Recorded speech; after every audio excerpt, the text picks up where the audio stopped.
First ever factory outlet Mukunda jewellery అన్ని బ్రాంచ్లలో Christmas and new year సందర్భంగా ఎన్నో ఆఫర్లు. త్వరలో జూబ్లీ హిల్స్ బ్రాంచ్ ప్రారంభం. తెలంగాణ రైతులకు రేవంత్ ప్రభుత్వం నూతన సంవత్సర కానుకను ప్రకటించబోతోంది. యాసంగి సాగు పనుల్లో నిమగ్నమైన రైతులకు పెట్టుబడి సాయం అందించేందుకు రైతు భరోసా నిధులను సంక్రాంతి పండుగ నాటికే వారి ఖాతాల్లో జమ చేయాలని ప్రభుత్వం నిర్ణయించింది. ఈ మేరకు వ్యవసాయ ఆర్థిక శాఖలు కసరత్తును వేగవంతం చేశాయి.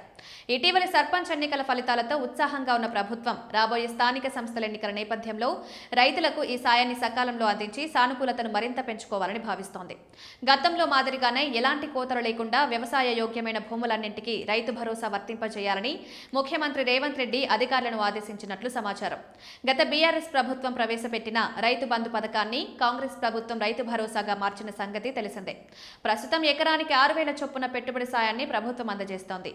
ఈ యాసంగి సీజన్లో రాష్ట్ర వ్యాప్తంగా దాదాపు 1.5 ఎకరాలకు ఈ పథకం వర్తించే అవకాశం ఉంది. ప్రభుత్వం ఈసారి పారదర్శకతకు పెద్దపీట వేస్తోంది.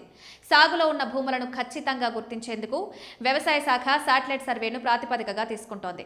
వ్యవసాయ విశ్వవిద్యాలయాల పరిధిలో ఇప్పటికే ప్రయోగాత్మకంగా నిర్వహించిన ఈ సర్వే విజయవంతమైంది. క్షేత్రస్థాయిలో ఏఈఓలు సాగు వివరాలను స్వీకరిస్తున్నారు. గతేడాది యాసంగిలో సుమారు 79.54 లక్షల ఎకరాల్లో పంటలు సాగవగా ఈసారి కూడా అదే స్థాయిలో లేదా అంతకంటే ఎక్కువ విస్తీర్ణంలో సాగు జరుగుతుందని అంచనా వేస్తున్నారు. అయితే సాగు లెక్కలతో సంబంధం లేకుండా సాగు యోగ్యమైన భూములన్నింటికీ సంక్రాంతిలోపే నిధులు విడుదల చేయాలని ప్రభుత్వం కృతనిశ్చయంతో ఉంది. గత వానాకాలం సీజన్లో ప్రభుత్వం సుమారు 69.4 లక్షల మంది రైతులకు 8,744.13 కోట్ల రూపాయల నిధులను పంపిణీ చేసింది.